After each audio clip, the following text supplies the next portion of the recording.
Hello again, and as promised, I'm making a video today to outline a little bit about why the newly introduced liberal gun ban will not work, and also why any ideas on how to curb gun violence that's coming from all the other parties will also just flat out not work. But before I do that, I feel the need to outline that the media tends to only portray gun violence in the terms of mass shootings and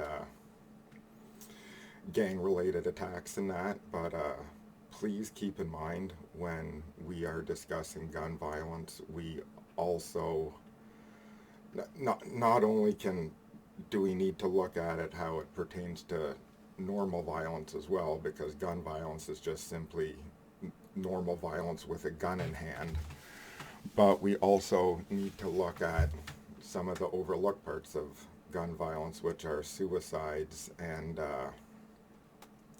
domestic control in situations where people will use a gun or other forms of physical intimidation to gain control over domestic situations. We cannot overlook that, because that is just as much of a problem in many people's lives as the actual mass shootings. We can't overlook the lives that are affected by that. Now, to start off with, I want to look at the liberal idea to ban guns and do the buyback program. And the reason this won't work is quite simple. And the liberals themselves, I'm sure if you take a look through YouTube archives or some news archives, you will find the same liberal members of parliament that are advocating for this gun ban saying things in regards to the marijuana legislation that they passed to legalize marijuana. You will find them saying prohibition doesn't work. It's that simple. It doesn't work with substances, it doesn't work with machinery, it doesn't work with ideas, it doesn't work with knowledge, it doesn't work, period.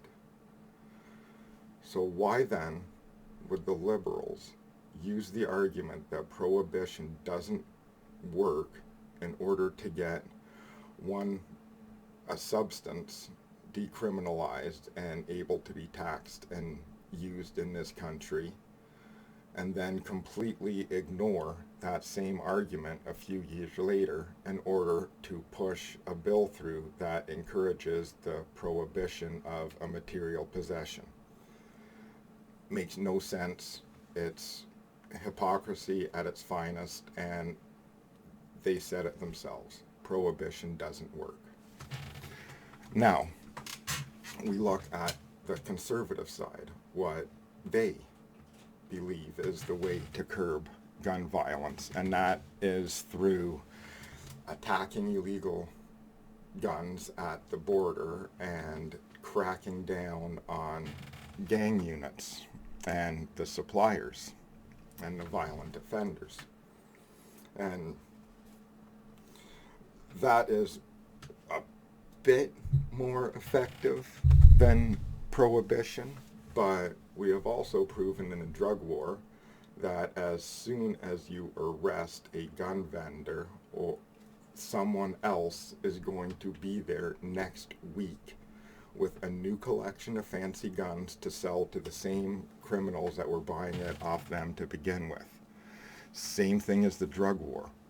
We're fighting, we're basically just putting bumps in the road. Now, a bump in the road is better than a smooth road forward for the criminals, but in the big picture, it prevents nothing. And also in terms of securing the border and putting more money in to ensure that our border agents are well prepared to stop stuff coming in. And that is just not a winnable argument. And I know you can't see with the picture quality here, but on that map behind me, there are a few red dots on there. They all represent border service areas. I will be making a video exclusively about this map at some point, but you will also see on that map there are a bucket ton of yellow dots and a bucket ton of white dots. They're all airports and ports. You will notice that there is a large number more airports and ports that do not have any sort of customs or border patrol there. There's no security there whatsoever. And also, I know you can't see it, but when you take a look at the size of the Canadian border, there is way more space where there's no border agencies. Like, it's just not feasible. Our border is too big. Take a look at how what the US does to try and keep stuff coming out of Mexico. Their border's only tiny compared to the border that we have to deal with, and they can't do it there through funneling millions more dollars into their border security there. It's not feasible for us to even try. So, if barring guns is completely irrational and not going to work, and if we know that removing the gun vendors isn't going to work because they're just going to be replaced, and if we know that beefing up border security is just not feasible because of the geographics of our border and because of the amount of money and effort that would entail to get all our current unguarded points of entry guarded and secure, it makes no sense. And the most important reason why neither of those plans work, and all the other parties in Canada also subscribe to one of those two methods, and the reason that none of these ideas will work is because absolutely none of those reasons actually addresses the cause of violence and gun violence in our society. None of those plans create a society that people can live in where they're not getting driven to the point where they feel that murdering people is a necessity. That's the issue. It's not the amount of guns, it's not the amount of border agents, and it's not the amount of cops. What is causing the amount of gun violence in our society is the amount of desperation, the amount of insecurity, the amount of irrational fear, the amount of racism, the amount of prejudice, the amount of people feeling hopeless, the amount of people feeling useless, the amount of unchecked mental health issues going around, the amount of checked mental health issues going around where the people are just not compliant with their recommended treatment of those diseases. There's trauma, there's PTSD, there's addiction issues that need to be addressed. We have a society that creates all the stress, all the anxiety, and all the capacity to break someone down mentally to enable them to be able to commit atrocious acts of mass killings, of terrorism, and just atrocious acts that I outlined in a video last night. And it's funny, when you take a look at the history of Canadian violence, all the mass killings, all the terrorist attacks, all the murders, absolutely no situation in there, except for maybe arguably the 1993 Montreal Stanley Cup riot, which even the most unstable people kind of looked to the city of Montreal and thought, you're all nuts, this is stupid. But that's that's the exception to the rule. Every other situation that involved violence in the history of Canada did not involve the person, the perpetrator, waking up in the morning saying, life is good, I'm financially secure, I feel as though I'm being fairly treated at work by my coworkers and by society at large. I feel secure financially, socially, I feel healthy. I think I'll shoot up a class full of kindergartens. Doesn't happen. People are perpetrating the violence because they're not having a good time. We need to create a society where more and more people are able to have a good time. And I have a few ideas that will be able to do that. Now, the suggestions I'm going to give on how to do that, I'm not going to mention any changes I would make to our policing program. I'm not going to mention any changes that I would make to the actual gun control acts we have in Canada. I would make some tinkers to them, but at the end of the day, I feel that those changes are negligible, and those changes should, by rights, be put in the hands of the stakeholders, and that is the gun owners themselves, and giving the actual responsible Canadian gun owners an opportunity to be part of that discourse. So I don't even want to talk about that, because there would need to be other people involved in that discussion. The stuff that I'm going to talk about are things that the government can do right now without discussion with the hunters and farmers and gun collectors and responsible Canadians to get through.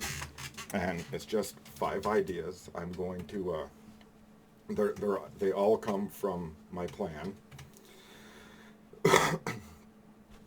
to move Canada towards a more rational sense of governance. And there's, like I said, there's 5 of them, and I'm just going to list them from least impactful to what I believe would be the most impactful as it directly pertains to gun violence. And again, these are just elements out of my plan that I believe will have a direct correlation to being able to reduce the amount of gun violence, again, inclusive of suicides and domestic control. And the first idea is kind of ties in with my third idea, but the first idea is northern infrastructure development. If we want to actually provide Canadians with security and provide them with a sense of hope so they're not feeling completely hopeless and desperate, then we need to have roads going to their communities. We need to have energy infrastructure in their communities. We need to have clean water available to those communities. It's no wonder why suicide rates are up in many remote communities. And we see, again, on the map, every province outside of Ontario specifically does a better job of connecting their northern remote communities with roads and infrastructure than Ontario. Ontario is a big problem here, one of the major violators of it, and unfortunately that's where a lot of the people are, is in Ontario. And a lot of the remote villages are in northern Ontario.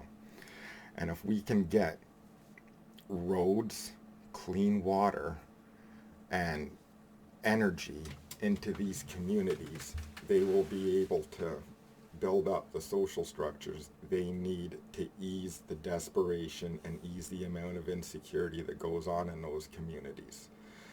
And by doing that, we will see a reduction in gun violence in those areas. The second idea, and I also included this in ways we can help get through a pandemic by governance, and that is providing municipalities with a cut of the GST revenues that were earned within that municipality. Now, how that pertains to gun violence is this. Right now, if a municipality needs money to fund a program to prevent gun violence, chances are they're going to have to go through requests for provincial funding, requests for federal funding, and go through a whole lengthy process to possibly get rejected. And I would propose taking one out of the 5%, so take 20% of GST revenues earned in the community and giving it directly to the community.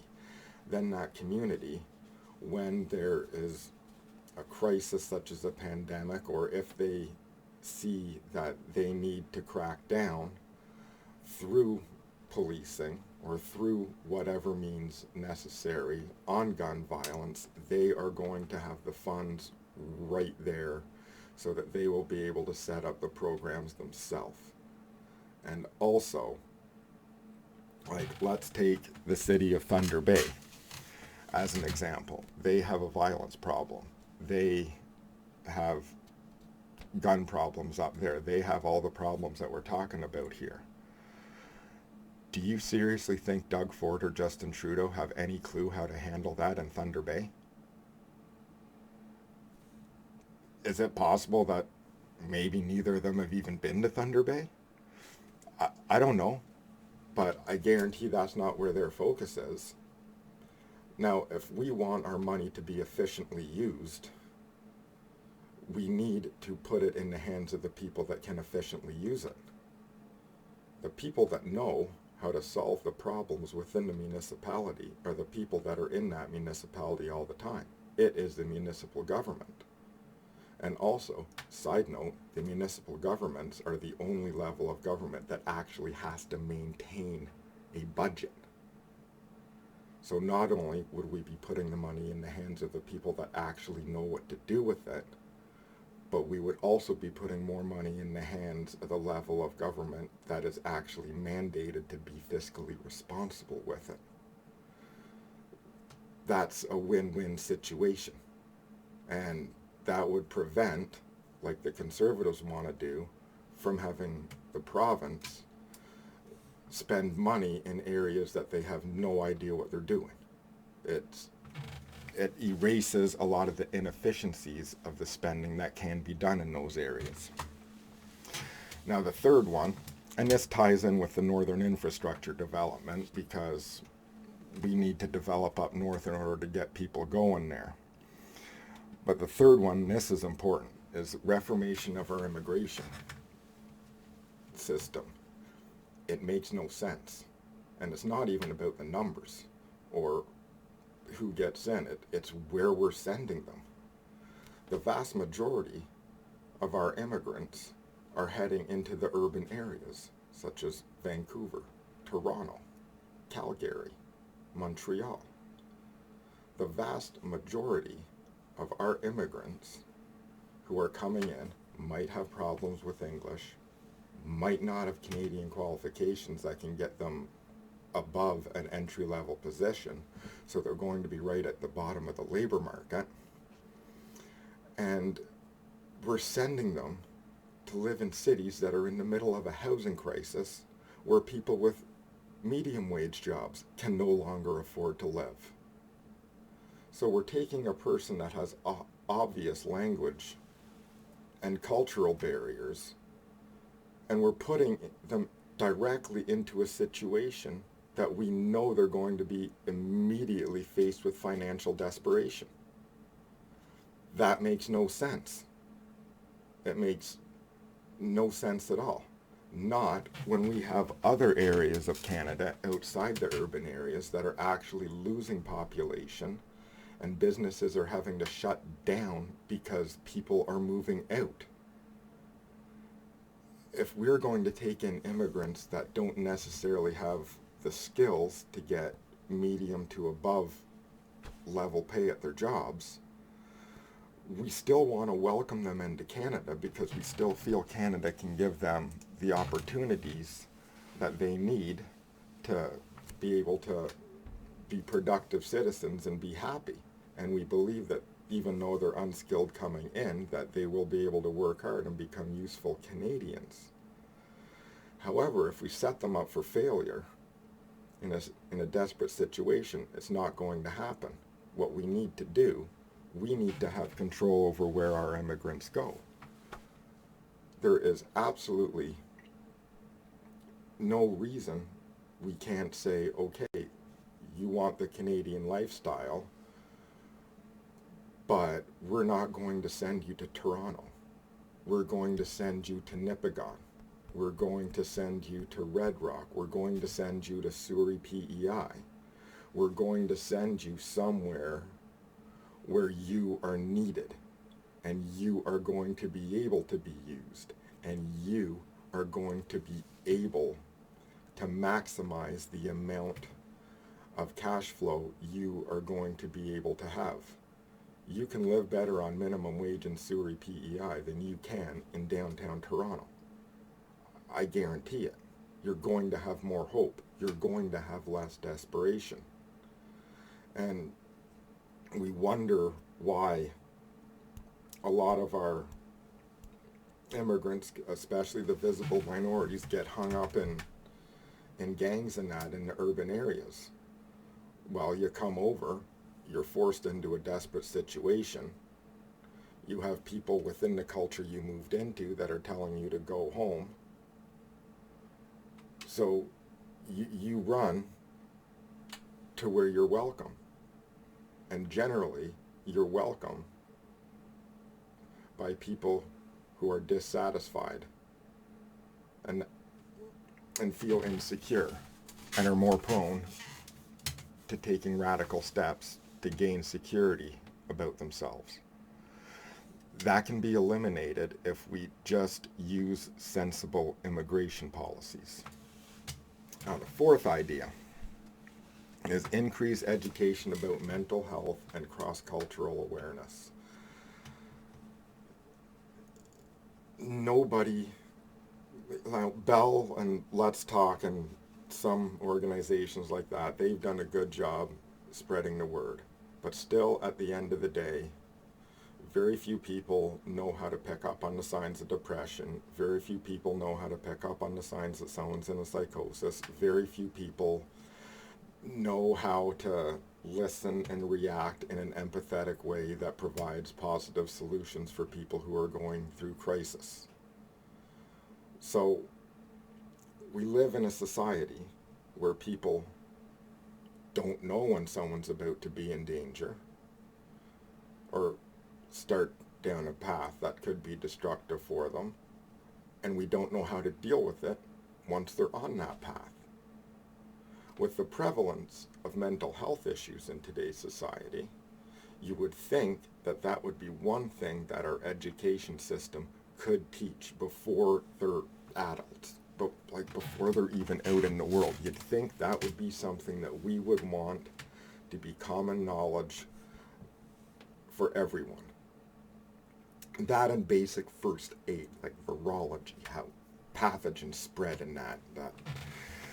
The simple stuff that you tend not to get taught until first year of college in whatever course, a lot of that should be common knowledge and should be passed on to the entire population.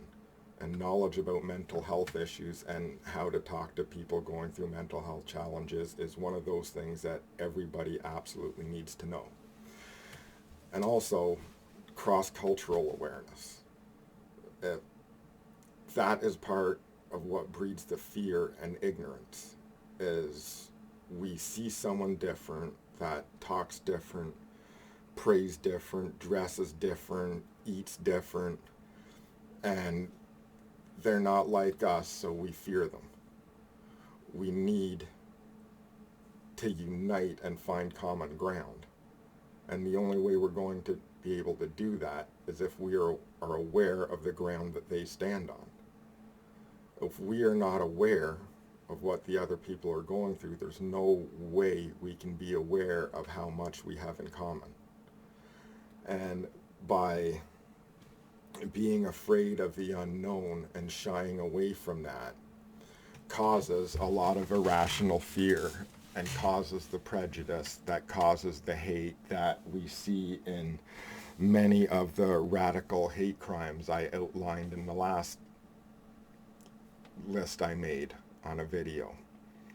And we can't allow for that.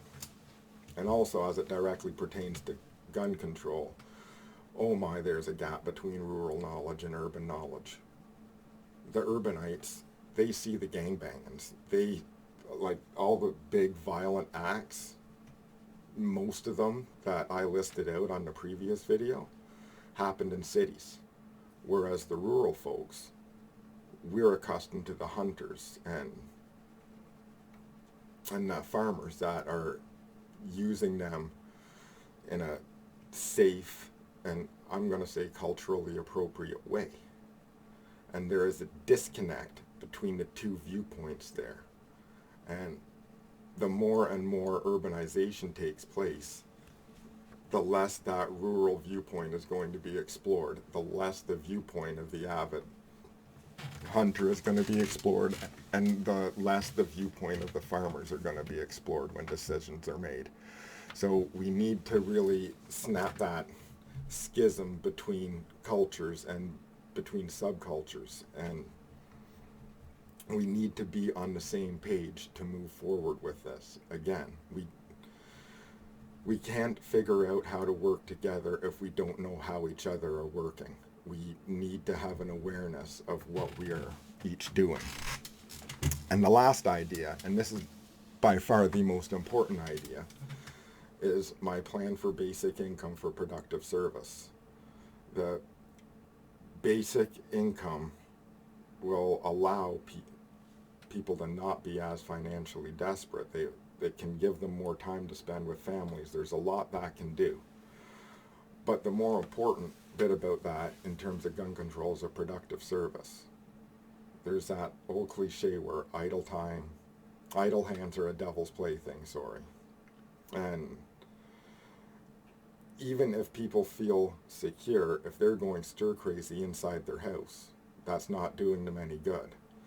That's why when we initiate the productive service bit, that allows for all unemployed people to immediately be reintegrated into training or immediately integrated into getting the health or mental health issues that they are struggling with, because working on mental health issues and working on getting yourself better physically is being productive. By getting better, you are providing a productive service for your nation, because we know that as you get better, one, you're less of a drain, and two, when you get better, you will be productive again, and that's what we need out of you.